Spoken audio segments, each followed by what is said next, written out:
Hi, everybody. So today we're going to talk a little bit about our review list. So these are the concepts that we're reviewing this week. And I am going to show you how to code the first few and a couple that are my, my personal favorites here. Before we get started, I just want to show you our Clover, which I'm sure you've seen before, but these are the 6-syllable types.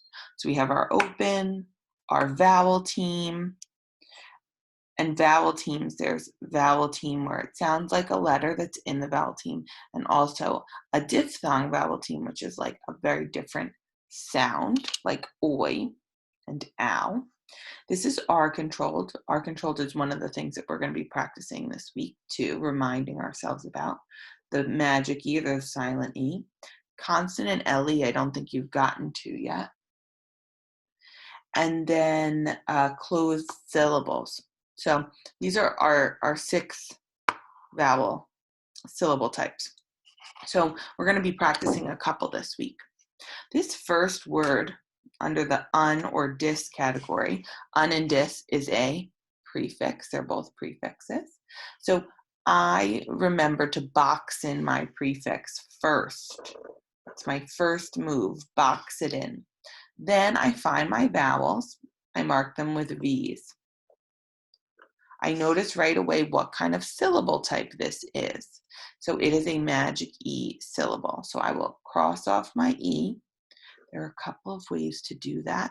Mrs. Amos might have done it a little differently. So if you do it a little differently than that, that's fine too.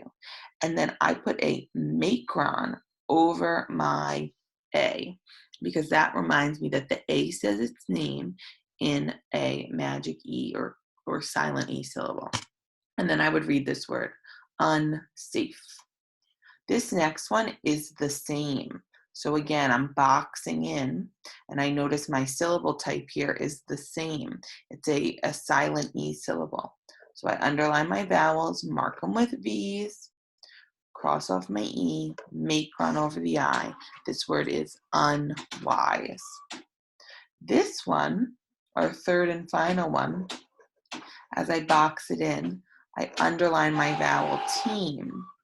Now, sometimes people write VT underneath.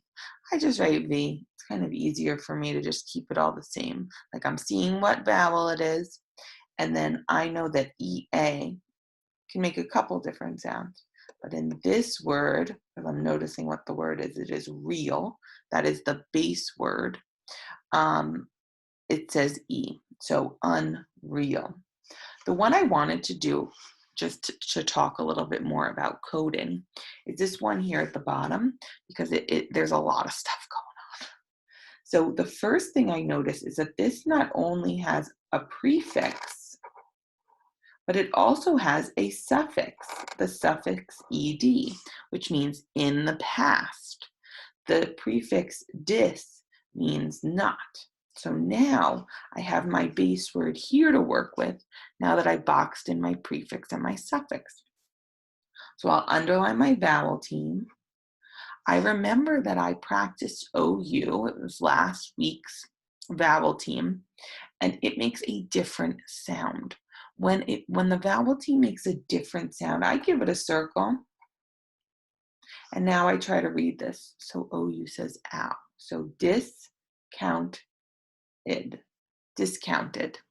ED can make a bunch of sounds, but as you practice B's, you'll kind of get in the habit of just hearing if it makes id or t. This next one, I'm going to move a little quicker because my phone might die, and that's what's projecting this on the screen.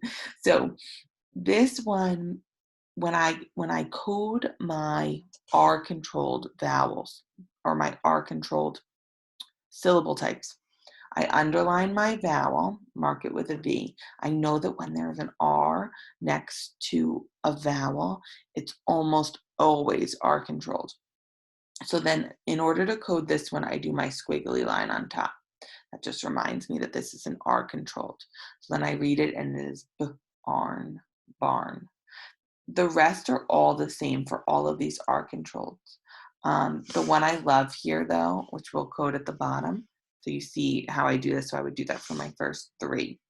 But then this one's super neat. So there's no prefixes or suffixes.